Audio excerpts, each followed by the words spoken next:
ఏపీలో పీడీఎస్ బియ్యం అక్రమ రవాణాపై ప్రత్యేక నిఘా పెట్టామని అన్నారు మంత్రి నాదెండ్ల మనోహర్. విశాఖలో స్పాట్లోనే పీడీఎస్ బియ్యం గుర్తించి ర్యాపిడ్ కిట్స్ను ఆయన ఆవిష్కరించారు. 700 పీడీఎస్ బియ్యం టెస్టింగ్ కిట్లను సిద్ధం చేశామని తెలిపారు. విశాఖ నుంచి ఇతర దేశాలకు బియ్యం తరలిపోకుండా 3 చెక్పోస్టులతో నిఘా పెంచామన్నారు.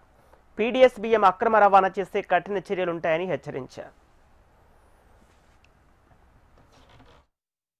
వాళ్ళు చేసిన ప్రయత్నాలు వీటన్నిటిని అధ్యయనం చేసుకుని ఎప్పటికప్పుడు మా సివిల్ సప్లైస్ డిపార్ట్మెంట్ నుంచి, అదేవిధంగా మా సివిల్ సప్లైస్ కార్పొరేషన్ నుంచి మాకున్న వెసులుబాటు చట్ట రూపంలో కానివ్వండి, అధికార యంత్రాంగం కానివ్వండి, ఇతర డిపార్ట్మెంట్లతో మేము చేయాల్సిన కోఆర్డినేషన్ కానివ్వండి, కోఆపరేషన్ కానివ్వండి, వీటన్నిటినీ బేస్ చేసుకుంటూ ఒక బలమైన పోరాటం చేస్తూ వచ్చాం. కాకినాడ పోర్టులో ఏ విధంగా అక్రమ రవాణా జరుగుతుందో దానిపైన అక్కడ లోతుగా అధ్యయనం చేసి అక్కడ క్రిమినల్ కేసెస్ కానివ్వండి, ట్రాన్స్పోర్ట్ వెహికల్స్ సీజ్ చేయడం కానివ్వండి, చట్టపరంగా మేము తీసుకోవాల్సిన చర్యలు వారిపైన తీసుకుని ఇటువంటి పరిస్థితులు మరి ఇంకోసారి రాకూడదనే ఆలోచనతోటి 3 చెక్ పోస్టులు నిర్మాణం చేసి అక్కడి నుంచి రవాణా అయ్యే ప్రతి సరుకు ఏదైతే ఇతర దేశాలకి వాళ్ళు ఎగుమతి చేస్తున్నారో అందులో ఎక్కడ కూడా మన దేశానికి సంబంధించిన మన పీడీఎస్ రైస్ ఉండకూడదనే ఆలోచనతోటి తనిఖీలు చేసుకుంటూ మేము ఆ కార్యక్రమం చేసుకుంటూ వస్తున్నాం.